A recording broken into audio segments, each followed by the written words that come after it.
Welcome to part 3 of how to write your first resume. It's time to talk about how to write the best resume bullet points. The bold parts of your resume draw attention first, but it's really all about the bullet points. So when you're writing them, keep your objective in mind and make sure you get the point across that you're the best candidate available for the job. Have I said that before? For each bullet, tell them your impact and your method. Tell them your impact and your method. Overall, someone reading your resume should have no doubt about what you did and exactly how you did it. Step number 1, focus on outcomes. Numbers draw attention and immediately help someone understand your value. If you could be like, hey, I helped a nonprofit save $800. That's beautiful. Would look like a great bullet point, right? Not quite. Your bullet point won't look exactly like that because you only described your impact and not your method, right? Right.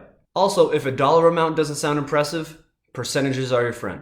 For example, if you start working at the school store and increase sales by $50 a month, but they were already selling $200 worth of product, just say that you helped increase sales by 25%. Step number 2 is to use action verbs. Great bullet points are descriptive. This is where your method comes into play. Tell them how you did what you did. As a general rule of thumb, you want these action verbs to be the first word in each bullet point.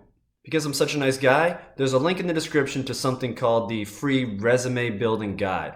In that guide, if you've ever heard of it before, there is a action words cheat sheet that you can use that you'll find a lot of these great words to use that'll help you separate yourself from the competition. It's equally as important to know which words not to use on your resume. Avoid the words like worked on, participated on, because those are just general things that essentially mean nothing. You also want to avoid using the word we. The company is looking to hire you and not your entire team, I would assume. So don't bring your team into it. Highlight what you were able to bring to the table. If you watched part 1, you know that your resume needs to match up with the qualifications and requirements for the job that you're applying for. Check the job description and build your resume so your bullet points check off as many boxes as possible for their ideal candidate requirements. As you write each bullet point, ask yourself 2 questions. Is what I'm saying important in relation to the job I'm applying for? And will the reader understand the full scope of my impact? If you can't answer both questions with a definitive yes, your bullet needs more work. For your best experiences, you can use up to 6 bullet points. For most things, you'll only be able to use 3 or 4, so you really want to make sure that you drive home your best stuff. Leave I, A, and N out of your bullets, as they're typically implied in the omission helps save space for your more important information. You can also leave out the in most circumstances, assuming the sentence still flows, so make sure to use your best judgment on that. My rule of thumb is to only include your GPA if it's at least 3.5 out of 4 or above. The reason being is that a great GPA will certainly help your case, but GPAs that don't stand above the crowd will only hold you back when compared to resumes with higher GPAs, so it's better to leave the recruiter wondering what your GPA is rather than confirming that it's not an exceptional one.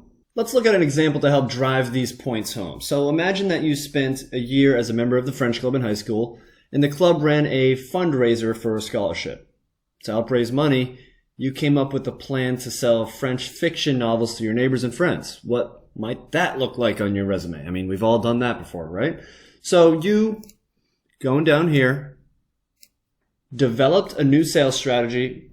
Well, let's stick to the script, Josh, okay? Here we go. Develop new sales strategy for fundraiser based on door-to-door sales and social media outreach, generating $850 for college scholarship.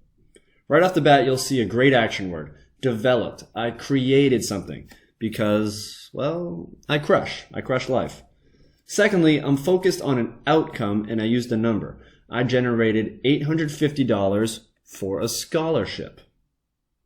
Someone sees that and they immediately get it. Anyone with half a brain basically knows what went down here. Third, I'm checking off boxes. I specifically mention door-to-door sales and social media, which would be huge selling points for a position in sales or marketing or something like that.